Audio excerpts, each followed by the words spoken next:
Басталған кезде де тура осы әңгіме болсын. Жалғастыра берейік, иә, бір керемет сөйлейік деген әңгіме жоқ, негізі ше. Спокойно осы әңгімені жалғастыра берсек. Ақтөре шыны керек. Мен өзім енді білмегенмін, өзім танымағанмын. Бірақ сен келет деген кезде бір өзім қарап көрдім. Барлығының сұрауы бойынша сөйтіп айтуға да болатын шығар. Ақтөрені шақырыңдар дейді. Мен осы тенденцияны түсінбедім негізі. Сенің кім екеніңді, сенің спорттағы жетістігіңді, қалай дамып жатсың, осы турасында болса екен дейді да әңгіменің бәрі. Осы туралы онда әңгімемізді бастайық. Келгеніңе көп рахмет. Алдарыңызда Ақтөре, ал Есет. Енді ең бірінші спортшы болғаннан кейін, спортшымен сөйлескеннен кейін ең біріншісі спортқа қалай келді, қандай қиындықтардан өтті, соны білу қызық сияқты. Мен үшін қызық. Ассалаумағалейкум. Рахмет сіздерге көп-көп осылай шақырғандарыңызға, және де өз оқырмандарыңызға көп-көп рахмет, осындай интересті болған. Негізі әркімнің басына келе бермейтін шығар. Мен үшін бақыт деген сияқты, осылай Қазақстанның ішінде танылғанның өзі де қазір негізі қиын ғой. Осылай танылғаныма өзіме қуаныштымын, өзімнің бағым шығар деп ойлаймын. Бірақ мен осы уақытқа дейін кім болдым, мысалы Ақтөре, мен жай ғана Ақтөре болдым. Ауылдан шыққан бала Ақтөре. Оқыдым Алматыда, арман қуып келдік, болмады, қайттан кеттік, ауылға бардық. Негізі заңгер мамандығын оқығам. Заңгер оқығам. Юрист оқыдым да, акиматқа кірдім, жұмыс істедім. Ең бірінші білесіздер, колледжбен кірсе 40-50 мыңға қаласың. Ол жетпейді. Соны анам айттым, осылай қалаға барайын, жұмыс істейін, ақша табайын. Соны анам жарайды деп жіберді. Қалаға келген ең бірінші не істейді? Ең бірінші бәріміз стройкаға келеміз. Қорқамыз, мысалы, үлкен жерге кіруге қорқады, любой адам қорқады. Стройкаға келесің, стройка не оңай? Күрек алу, не істейсің? Содан басыласың. Соған адам бейімделеді де уже. Стройкада жүре бересің, ақшасын аласың, бір айың өтеді, қайттан сол кругта жүресің. Өспейсің ешқашан. 150 мың айлық алсаң, сен 150 мың айлықты бір айда құртасың да, қарызға кіресің, тағы да сол жерде жүре бересің. Содан қандай ой келеді? Мен өзім спортқа деген негізі ауылда жүріп ештеңеге қатыспағам. 22 жасымда келдім осы ММА-ға. Қалай келді? Кеш санала ма негізі? 22 жас тым кеш қой. Кеш өте кеш, өйткені өзімде кішкене спортқа деген негізі оқуға түскім келген, одан болмады да, кішкене енді жағдайға байланысты ғой енді. Ол жаққа кішкене беру керек деген сияқты ғой. Ал заңгер маманына былай кіріп кеттік та енді колледжге. Сөйтіп оқи салдық. Содан 22 жасымда жүремін да, бір жерден интернеттен қарап отырамын да, ММА деген единоборство дегенді көремін. Сол жерге барамын. Шаңырақта ең бірінші тренерім Диаш Жүндібаев деген кісі болған. Шаңырақта өзінің Warrior деген зал бар. Сояққа бардым, ең бірінші. Барам, осылай көрем. Жарайды, қатсам. Бірінші күн таяқ жеймін, мен таңғалдым, шыны керек. Өзім ауылда жүрген кезде, ауылда енді мықты сияқсың ғой, анаммен төгілсесің, ойлайсың да, менен асқан мықты жоқ шығар деп. Аняққа бардым, өзім жасым үлкен, өзімнен кіші балалардан таяқ жей бастадым. Сол кезде мен түсіндім, это техника керек. Техникамен алып. Ол физика, күш, қара күш, мынандай дене толқы жоқ. Содан бастап сояққа дайындалдым. 2 айдан кейін сразу жарысқа шықтым, чемпионат Алматыға. 2-ші орын алдым. Өзім шокпын. Алматы қалалықта 2-ші орын. Қалалықта сразу 2 айда. Оны өзіне таяқ жеп барып әрең алдым. Сонымен Қазақстанға апардық. Қазақстанда уже уровень басқа. Таяқ жедім, ұтылып қалдым. Содан қайттан бастадым. Сөйтіп, уже интересім ашылды. Сөйтіп стройкада жүрдім. Оның ағай айтты, сен стройкада жүре берме. Ол жерден денсаулық қиын. Жайлап мынандай охрана сияқты клубқа. Сояққа кір деді. Клубқа охрана боламыз. Оны дайындалып жүрміз. Клубта төбелесесің, не істейсің? Төбелесесің. Одан біреулер заявление жазады. Одан ояқтан да біреу заявление, оған ақша бересің. Ошым. Сөйтіп жүрген кезде қайтадан стройкаға бардым. Уже жарыс, шыны керек, жарысты чемпионат Алматыны алдым, Қазақстанды алдым, мастер спорт алдым. Профқа шыққым келеді, мысалы, елдер шығып атады. Өзіммен жасты балалар дайындалады. Олар өсіп кетті, мен қалып қалдым. Неге? Өйткені менде күнделік тренировка жоқ. Күнделік питание жоқ. Жататын жер дұрыс емес. Жұмыс істеймін. Оларда жұмысы азанда тренировка, кешке тренировка, айлық алады. Менде уже пропускать етемін да, уже тренировка модай, менде уже уровеньде түсе береді. Содан жүрем. Одан жүргеннен кейін енді Қазақстанда қарап отырсаңыздар, барлығы инстаграммен, немен тез танылады. Біреу көтерілік істесе, инстаграм бірдеңе істесе болды. Бүт халық инстаграмнан көреді де көтеріліп кетеді. Сонымен жүресің, не істейсің? Телешоуларға қызығасың. Неге менде осындай болмасқа? Неге бүйтпеске деген сияқты. Бір телешоудан маған приложение түсті. Қалай қарайсыз, сіз келсеңіз. қандай жасыңыз қаншада осындай үйленуге дайынсыз ба деген сияқты. Мысалы әр жігіттің өзі үйленуге деген ойы болады. Жаста келді дейсің. Өзім мысалы үйде анам, әкем, және де ағам, әпкем. Ағам үйленген, әпкем де тұрмыста, мен қалғам. Мысалы мен бір шетінен үйленуде алып жүресің ғой бірге, ол қалмайды ол. Соны жарайды, үйленуге болса, ондай шанс болса барайын. Соны келдім. Сояққа келгенде қалай таныстырасың өзің? Мен шыны керек 2016-тан бастадым, мысалы 22 жасымда. Спортсменмін ғой енді. Келдім, ассалаумағалейкум, мен осындай, Ақтөре, осындай Жамбыл облысы. Немен айналысасың? Спортпен айналысам. Қандай? Жекпе-жек, ММА. Ох, түк.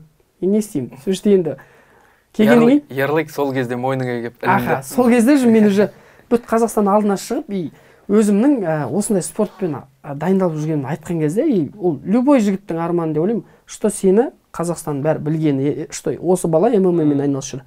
Оған дейін өзімнің класстастарым, ауылдастарым біледі. Жарысқа шығайын деп жатырмын. О, молодец дейді. Жеңдім дейсің. О, молодец. Болды, осымен аяқталады. Мынандай жерде қалып қалады. Олай көтерілмейді да. Сонымен сол жерде айтамын. Сол жерде тағы бір спортсмен бала отырған еді мен алдымда. Типа 2-1 сол жерде. Мен оған айтамын: ассалаумағалейкум бауырым. Сен спортсменсің ба? Иә, спортсменмін. Бірақ кішкене сенің анауың ауыр болды деген сияқты. 2-1, нандаймын, мен нандаймын, ондай болмайды. Сен спортты түсіріп жатсың деп оған айттым. Егер мықты болсаң, маған қарай жүгірме деймін да. Мен күтіп аламын сені. Маған тиіспеңдер деген сияқты. Мен айттым да. Маған 1 шаг жасасаң, мен саған 2 шаг жасаймын дедім. Сен маған 2 шаг жасасаң, мен саған жүгіремін деген сияқты. Мен сөйттім да. Маған тиіспеңдер. Сондай позицияны ұстанды басынан. Маған тиіскенді аямаймын деген сияқты сөйтіп айттым. Ол жерде сонымен анау конфликт болады. Онымен хейтерларды білесіздер, отрывка жасап алады, жібереді. Қайқа кетеді? ММА спортқа кетеді, ана жаққа кетеді, мына жаққа кетеді. Оны кімдер көреді?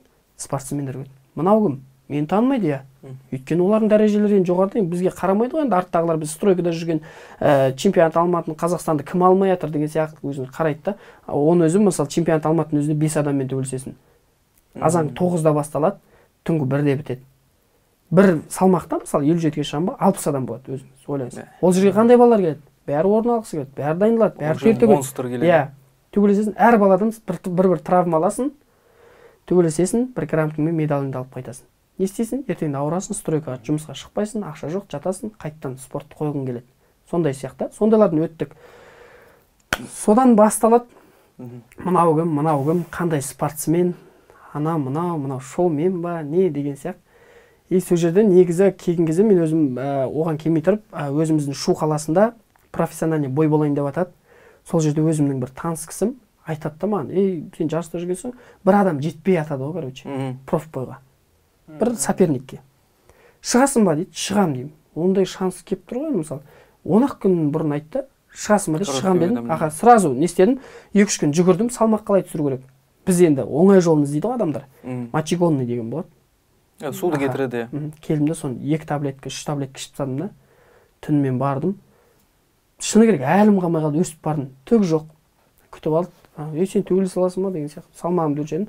Азанға дейін тамақ ішіп ертесіне шығып жеңдім. Мысалы сол кезде чердок деген болады бізде. Рекорд. 1-0 деп қойылады сол кезде. Сонымен сол кезде кішкене халықтар таныған етін да, кім деген сияқты. Соны айттым да, осылай менде қазір 1-0 профессиональный бойға да өттім, жеңілмегем. Әлі де осы проф бойды жалғастырамын деген сияқты. Сол кезде уже басталады ғой әңгіме. Мынау кім, біреу салады, анау салады, мынау боец емес, мынау шоумен. Мынау мынандай қуып жүрген бала, хайп дейді өзім, мынау өзіміздің арамызда негізі хайп деген бәле жабысып алды ғой. Ол сондай басталады. Содан түк үлкендерге мен бір шетінен қуанғаным, телешоуға барған кезде ол мен жайлы обсуждать етіп жатса, мен оларға интереснемін. Олар мені түсіріп жатса да, бірақ олар мені танылтып жатыр да. Мысалы қазаққа солай көмектесіп жатқан шығар деп ойлаймын да бір шетінен. Бірақ енді олардың ойлары жаман болса, менің ойым дұрыс. Ниетің түзу, иә, жарайды. Олардың әркімнің өз ойы бар, өз пікірі бар, адам қабылдай білу керек.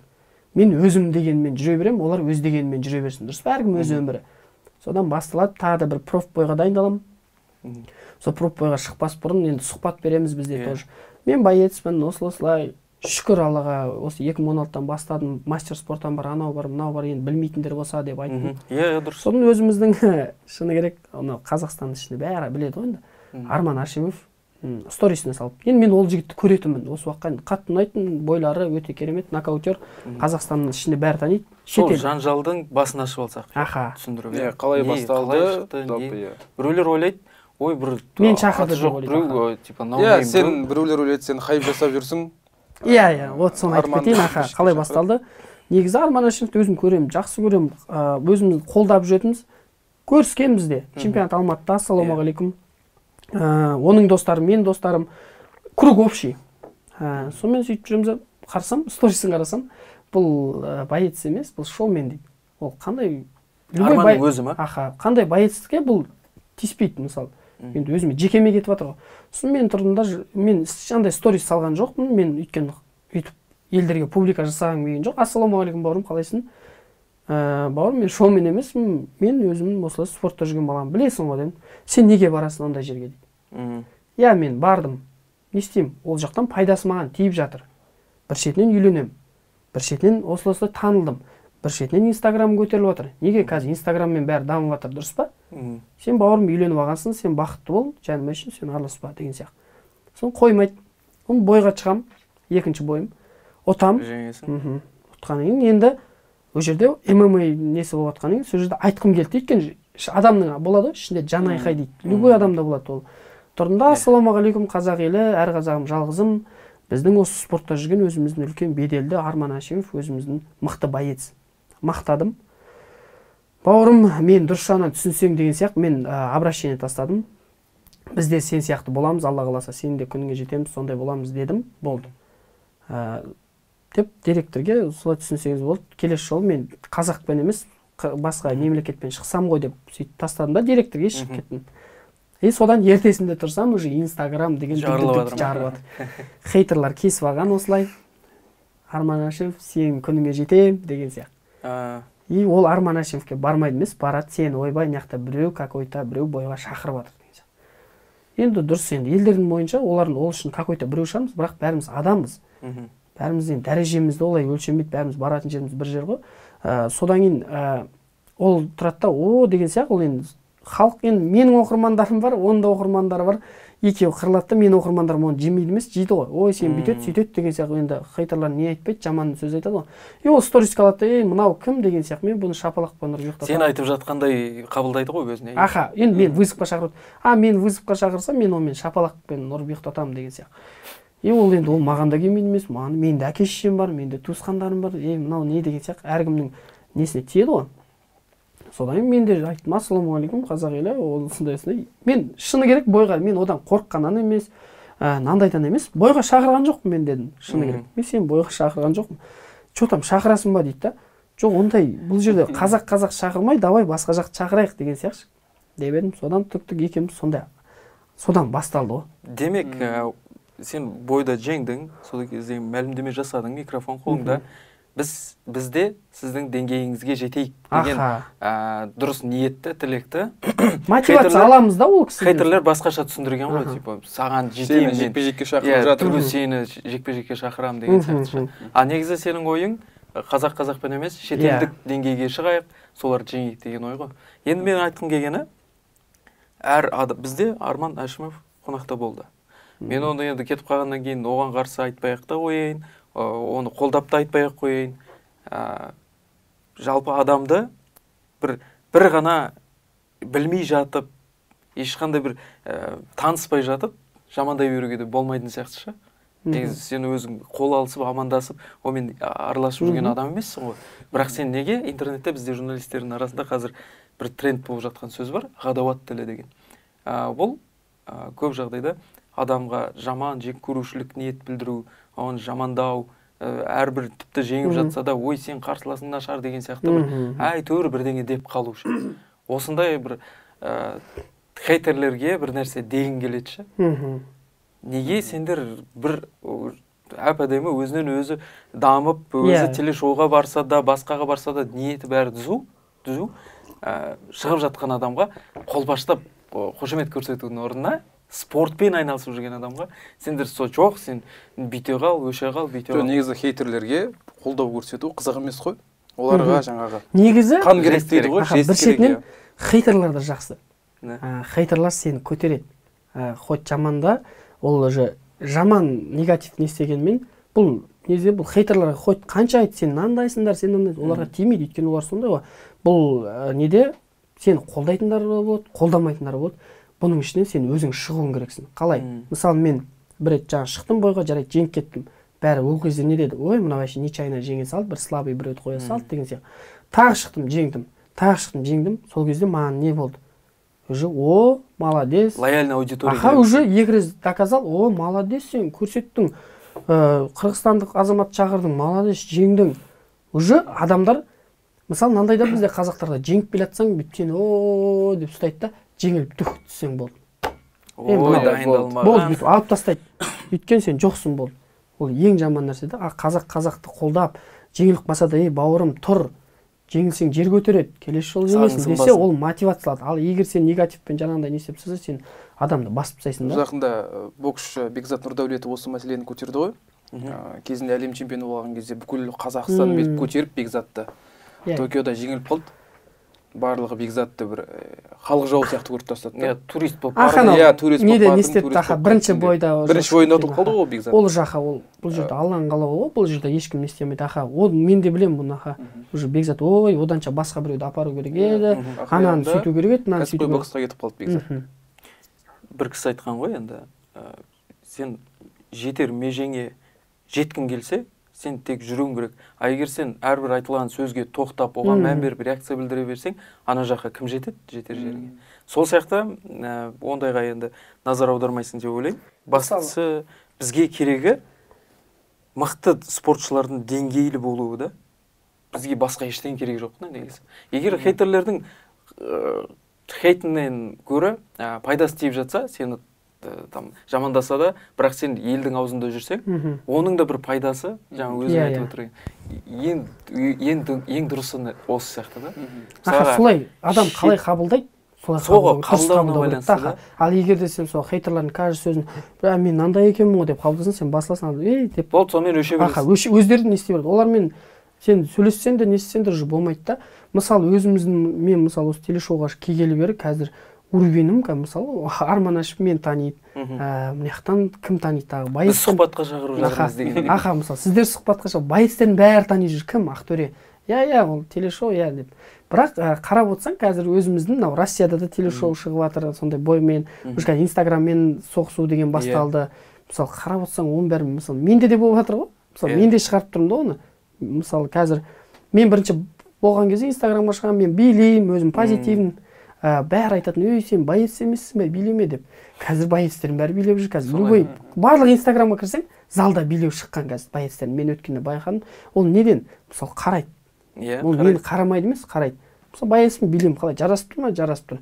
Біз айтады ғой мынау, жігітке жеті өнерді аз дейді. Мысалы, спортыңды қу, биле, өлең айт, жұмысыңды істе. Істей бер, ол өз өмірің ғой. Сен көтерілесің, ертең көтерілген кезде ғана барып сен айтады ғой, Тайсонның бір сөзі бар ғой. Сен когда көтерілгенде білесің кімнің, когда түскен кезде төмен, сол кезде кімнің кім екенін білесің деген сияқты. Көтерілген кезде, мысалы, менде мынандай ұстаным бар. Қарапайымдылық деген тумадарын барлық адамда болады. Тәкаппарлық деген жүре пайда болған дүние. Ол дүниені Алла тағаланың өзі беріп, өз аларын ұмытпау керек та. Мысалы да. Егер ертең мен қарапайым болып жүріп, ертең мен өсіп кетіп, ертең жарайды, бәріміздің арманымыз UFC-ға бару ғой, мысалы. UFC-ға барып, бір бой жеңіп, мен бүйтіп, Ақтөре деп звондаса, қойшы кім, уақытым жоқ, көшеде ассалаумағалейкум, аға, сізбен суретке түсуге бола ма десе, жоқ, бауырым, жақындамашы десем, ертең мені көріп тұрады. Қалай болады? UFC-ға шығамын, былай айтқанда өзіміздің жекпе-жекте таласың ғой, болды, ұйықтайсың. Сен не боласың? Қайттан сөз. Че там деген сияқты. Жүрген кезде өзіңде сабаңа келтіреді.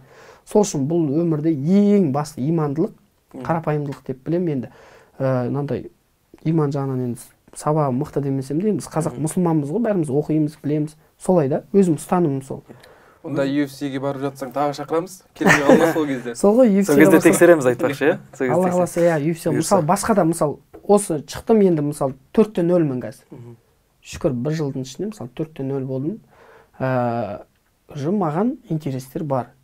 Басқа промоушндар шақырады. Ақтөре, келсейші. Неге деп сұраймын да мен. Сенің аудиторияң бар, нең бар, сені халық көргісі келеді. Қандай керемет мысалы, иә, шыққым келеді. Енді не жаққа шығады, мысалы шетелден өткенде Грознойдан жазып тұр маған. Грознойдан.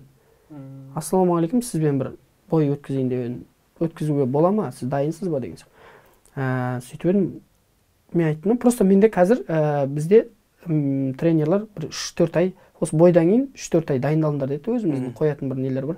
Соған дайындаласыңдар. И Қырғызстаннан да жазды, ассалаумағалейкум, сізді шақырсақ деп. Неге шақырады? Өзің ойласаң мысалы. Интерес бар. Интерес бар. Сол үшін. Өйткені шет елінде боецтер таниды емес, танымайды емес, таниды. Содан қызық та оларға. Енді оларға шығу үшін, енді ондай жерге шығу үшін кәдімгі дайындықпен шығу керек та, шет елге шыққаннан уже Қазақстанның туын көтеріп шығасың да. Мысалға бір ғана мысал, Мариф Пираев деген керемет шоумен десе де болады, мықты ММА файтері. Ол деңгейі де мықты екен негізі. Деңгейі. Алдында өзің бәрін байқап жүрген шығарсың. Қуат Найманхамитов сонымен шықты. Пираев жеңіске жетті. Бірақ егер ол Поп ММА дейді қазір Ресейде танылып жатқан, басқа дейді, Инстаграмдағы диалогтары болмаса, сондай қыздыру болмаса, Макгрегорлер сияқты. Ол онда мен білмейтін ем оны ше, Пираевті. Шоу ғой шоу. Мен Пираевті білгеніме өкінбеймін. Демек, мен қандай жолмен болсын, олар танылып, елге қызық болып жатса, ол спортшының тағы бір қасиеті деп ойлаймын да. Иә. Шыны керек. Маңыздысы сен оны білдің ғой бұл жерде. Демек, иә. Қалай білді? Қалай білді? Адамын, мысалға, трэш-ток қой былайша айтқанда. Иә, трэш-ток. Жекпе-жекте трэш-ток жасасаң. Егер саған, мысалға, сен жап-жассың, мысалға, енді танылып жатсың да, и саған біреу айып тағылса, ой, сен шоуменсің ғой, сен боец емессің ғой десе, онда неге Макгрегорге сөйтіп айтпайды? Неге сол сияқты танылып жатқан кез келген UFC-дегі адамға айтпайды оны? Негізі UFC-де көтерген, мысалы, Макгрегорды қалай танылдық? Өзінің жүрісімен, өзінің естеуін, айқайлау. Харизмасы. Оған, мысалы, шоумен десе де еліктейтін адамдар болады, мысалы. Хабибпен екеуі шыққан кезде, Хабиб Нурмагомедов өзіміздің енді мұсылман бауырымыз, өте мықты боец. Сонда да бірақ жанкүйерлер екі жақта бірдей болды. Неге?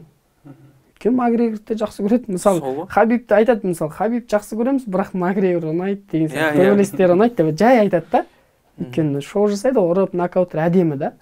Спортта тек қана жеңіске жетіп, тыныш жүре беру жеткіліксіз да қазір. Адам скучный болып кетеді. Қазір адамдар негізі сондайға үйреніп қалған уже. Бірдеңе буф етіп жарылса қарайды. Ағайшын бір деп жеңесіз ол, деп ойнау оказывается. Иә, мысалы өзің білетін. Бүйтіп жеңсең, аха, мына сопернигі слабый ғой деп. Қалай өзі слабый соперник ол жерге шығады өзің ойлашы. Мысалы, мен де біреумен шығатын болсам, дайындалып, тер төгіп шығасың ғой, мен жеңемін деп. Бүйтіп шыға салмаймын ғой, анау мықты, мен слабым, қазір шығамын, жеңіле саламын деп шықпайды ғой мысалы. Вот халық соны түсінбейді. Неге түсінбейді? Өйткені оларда спортқа бүйтіп кірмеген адамдар сөйлейді ол жерде.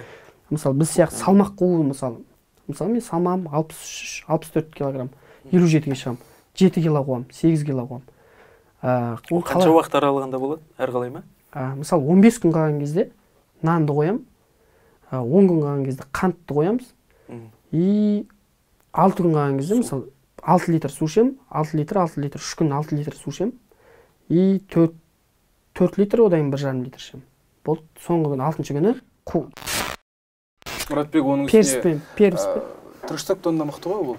Біреу өзіп жасаса ол міндетті. Жоқ, ровный трэш-токта тиіспейді ешкімге. Ешкімге тиіспейді, аха.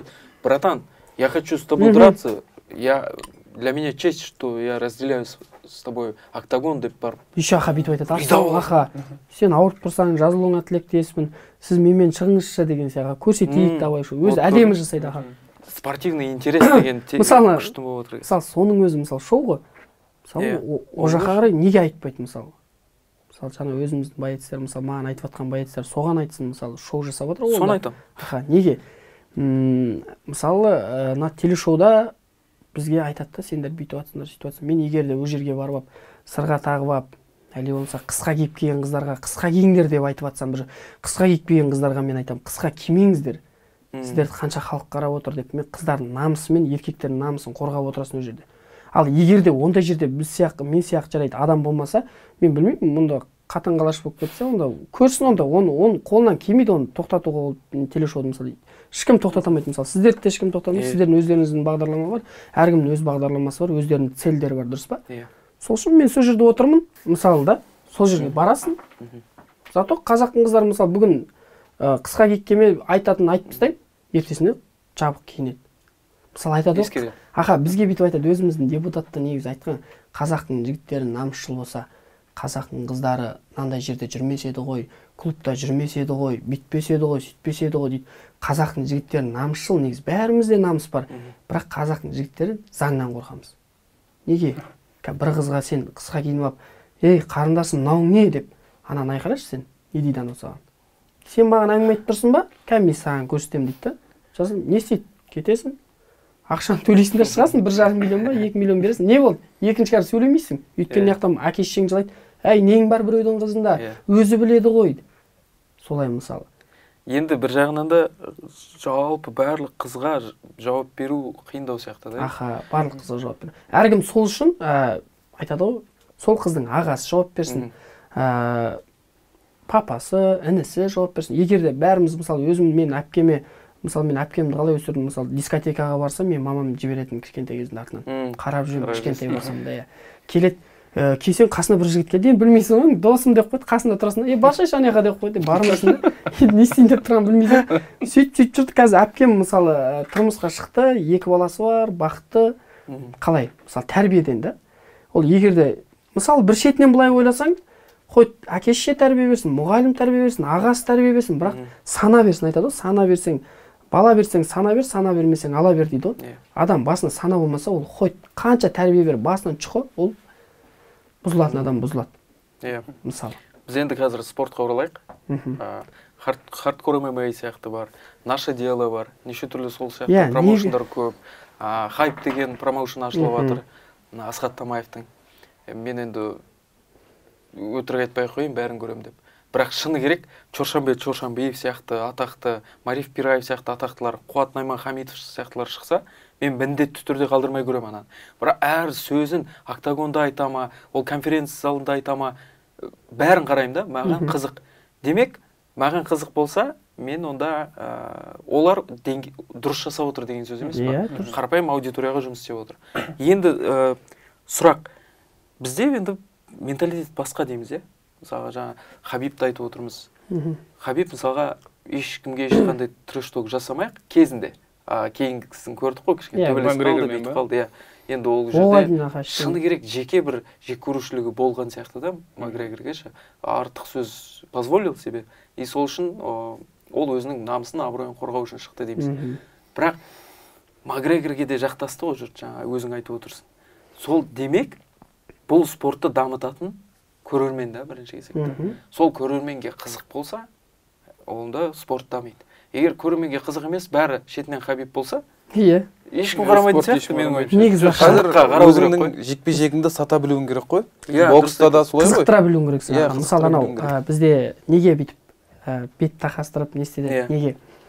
Сол жерде егер де мен келіп бүйтіп ассалаумағалейкум, сәттілік десем, деген сияқты. Ал екеуміз өсіп келіп ерегісіп қалсақ, сен мені ұрып жіберсең, мен сені ұрып жіберсем, ертең бойда не болады екен? Дейді да. Мысалы оны 10 адам көрсе, оны тағы 10 адамға айтады, 10 адам, 100 адам пайда болады. Аналар кеше төбелесіп қалды, көрейік кім төбелеседі екен деген сияқты. Қалай болады екен? Уже аудитория бар. Өзіміздің жаңа хардкор сияқты, жаңа өзіміздің Мұрат Қасымбаев шықты ғой, енді ол негізі ММА-дан да танимыз ғой, өте жақсы бала. Шығып жүрді, енді хардкорға барып еді, қалай 2-3 рет жеңді, сразу же шоу ғой жоқ, мысалы қарасаң, хардкор деген өзі жақында шыққан нәрсе ғой. Бір көп болса, 1 жыл болған шараға, 1 жылдың ішінде қазір деген шетел көреді. О жақтың боецтер деген қалай Чоршанбе шықты, Чоршанбе әшейін ауызбен сөйлеп жүрді. Қазір деген блогер болып кетті, қазір атақты. Жеңіліп атса да, жеңіліп атса келді ғой қазір. Вообще таңғалып қалғансың ғой, UFC-дің аңызы ғой анау. Жеңіліп атса да, мысалы Чоршанбені әлі мысалы халық жақсы көреді. Неге? Шоумен өзін көрсетіп алған болды. Мысалы өзім Мұрат Қасымбай да енді тоже жақсылап келе жатыр да, өте керемет. Мысалы ертең соны жеңіп, ана жерден өзін алып кетсе, ол да уже Қазақстанға танымал болып кетті. Біраз адам мысалы көрмейтін, оны көреді. Бұрында осындай аз оқырман еді, қазір қандай оқырман бұлай. СНГ көреді. Қазір СНГ көреді, Персидский дагестанец деген бар ғой, мысалы аты жөнін ұмытып қалдым. Сол жігіт өте бір... Кім ғой? Перес. Кім еді? Тудан басталмай ма? Білмеймін.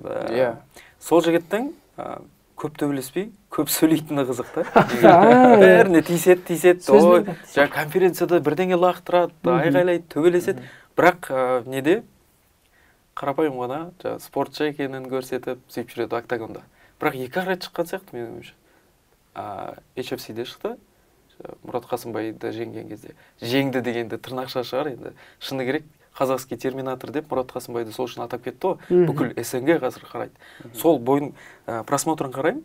Қарапайым төбелес болса ол, жай ғана шықса, бір ары кетсе бір 200-300 мың қаралым болар еді. Себебі Мұрат Қасымбай мықты, анау мықты.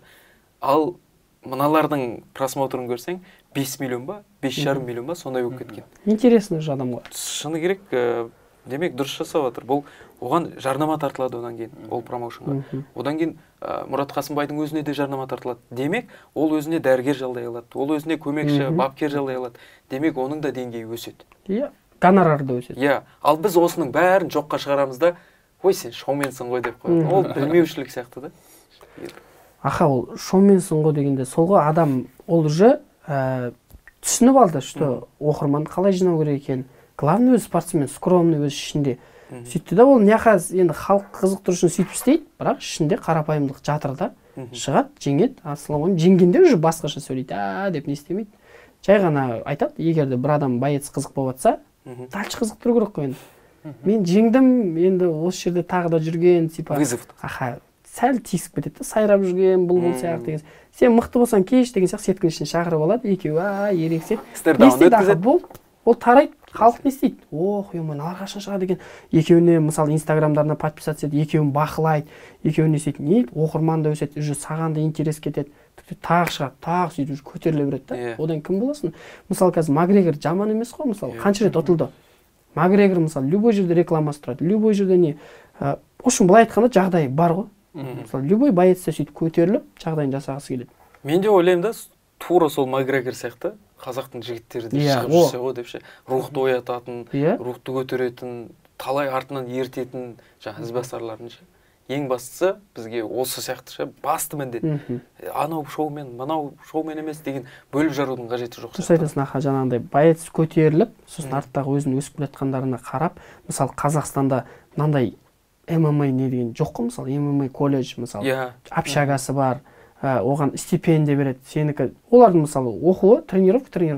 Егер де бізде Қазақстанда сондай болатын болса, мысалы Дагестан қалай өсіп кетті? Дагестан қалай өсіп кетті? Дагестанда күрес, басқасы бар. Спорт залда қонады балалар. Мысалы біздің балалар қаяқта жүреді? Бүгін тоқ, ертең аш. Бүгін тоқ, ертең аш. Стройка, жұмыс, тренировкаға барайын десе, ағай осылысы ауырып тұрмын. Неге ол енді? Ол барайын десе, жұмыстан айырылып қалады. Ертең тренировкаға бара берсе, ол жұмыстан айырылып, кім асырайды оны? Сол қалады, одан қояды. Көп, мысалы, қойып кеткен спортсмендерді естісең, не үшін қойып кеттің деп сұрайды ғой. Осылай үйлендім, осылай жұмыс керек, ақша керек, болды. Мысалы, былай айтады ғой, бұл өмірде ақша емес, денсаулық деген, бірақ ақша деген ол по-любому сен өмір сүресің, ақша керек.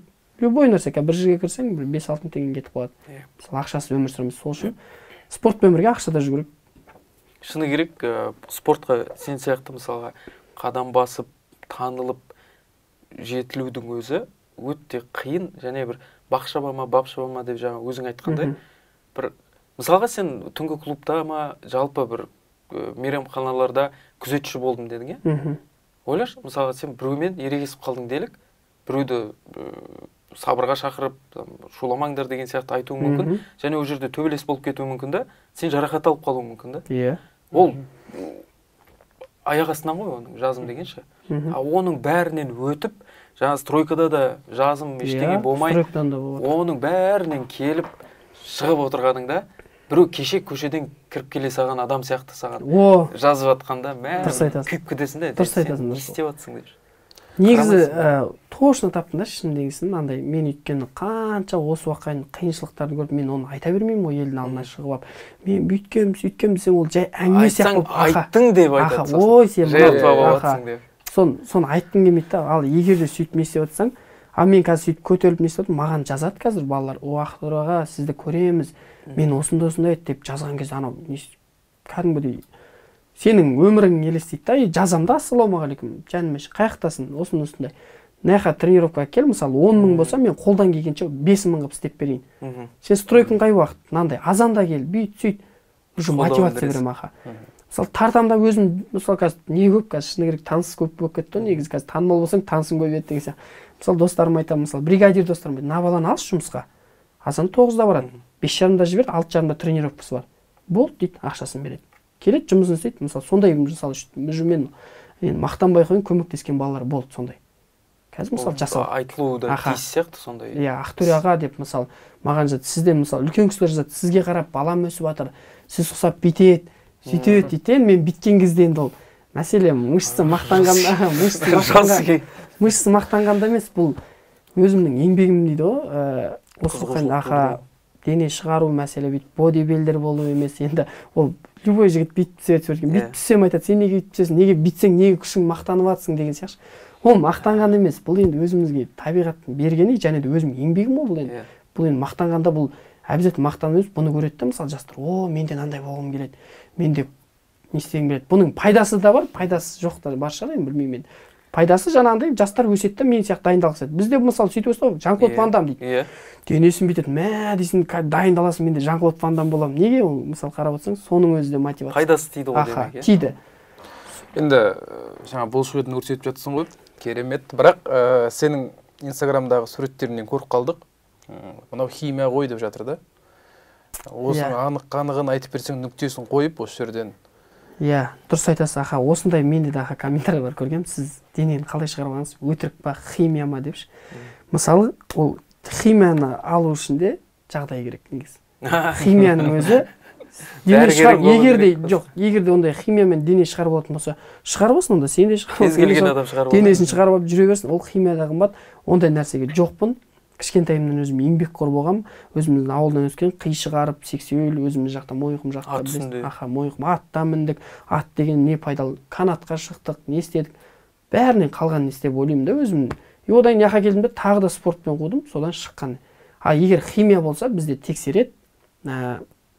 Допингке тексеру бар ма? Қанымыз, мачамызды алады. Мықты. Тексереді. Егер де уже допинг болса, бізді шығармайды бұл жерге. Мен өзім кішкентай боецпін, мысалы, қарап отырсаң бір үлкен бір $100 миллион төленіп жатсам, егер де химияны қосу мүмкін да, жарайды, $100 миллион алам, хотя бір қосып алайын деген сияқты, жеңсем, зато не істеймін ғой деген. Мына жерде бір болмайтын ақша үшін мен химия салып өзім денсаулық, оның пайдасы болса да, пайдасы жағы мынандай зиян жағы бар оның. Өйткені ол ертең болмасын, ол табиғи болса, табиғи қалады да, ол жасанды болса, ол жасанды уақытша нәрсе, ол әр нәрсе уақытша. Сол үшін ондай жоқ. Енді ол жерде бүйтіп денем шығарған кезде бір шетінен мынау, менде май жоқ қой, бір шетінен салмақ қойғанда сумен қоямыз, только менде не қалады, мышцы қалады. Сол кезде бүйтіп енді денемді бүйтіп шығарған кезде енді қалған мышцалардан соны еще мына жерде фотоаппарат тоже жақсы болды ма, білмеймін ғой. Денем бар енді, соны көрсеттім. Соны осындай әңгіме болды. Ол өзімнің еңбегім. Ешқандай химия жоқ. Қорытындылайық. Алда қандай жоспар бар? Спортта жекпе-жек бар ма, немесе басқа бір промоушенге ауысу бар ма? Инсайдерлік ақпараттар болса. Инсайдерлік ақпарат болса. UFC-ге шақырту келді ма? Жоқ, негізі алдағы жоспарлар өте көп. Басқа да промоушендар шақырып жатыр. Өйткені маған да жазады, сен басқа промоушендардан да көргіміз келеді деген сияқты. Халықтың уже интересі болса, уже ана промоушенда интересі бар. Жаңа айтып кеттім ғой басында. Ондай ой бар, бірақ менде қазір шыны керек қызу дайындық. Өйткені адам көтерілген сайын жақсы дайындалмасаң, егер де расслабиться етсем, ертең мен жеңілемді, қасықтап жинаған абыройымды шелектеп төге салсам, ой деген әңгіме өзің білесіңдер ғой, маған жайлы негатив те бар, не де бар. Сол үшін одан қорқам мен. Ең басты жаңа негатив сондай болмаса екен деймін да. Осы қазақтың үмітін ақтайыншы деймін да, мен дайындалып жатырмын. Алда жекпе-жектер бар. Декабрьде бар, көктемде бар, одан кейін Алла қаласа өткен көктемде де өте керемет бойлар бар. Оны енді айтпай қойайын бұл жерде, бірақ халық күтіп жүрген бой болып қалуы мүмкін деген сияқты ғой. Халық күтіп жүрген дейді. Және де жастарға айтарым, жаңағындай бізде өткенбіз ол нәрсені. Айтады ғой, мен ғана өстіп стройкада жүріп дайындалып жүрмін ба деген сияқты болса, ондай болмасын, сынбасын, мақсатың болса, мақсатың айқын болса, арманыңа жетесің дейді. Арманың жетсін. Жастарға сәттілік. Сіздерге көп рахмет. Сізге де рахмет.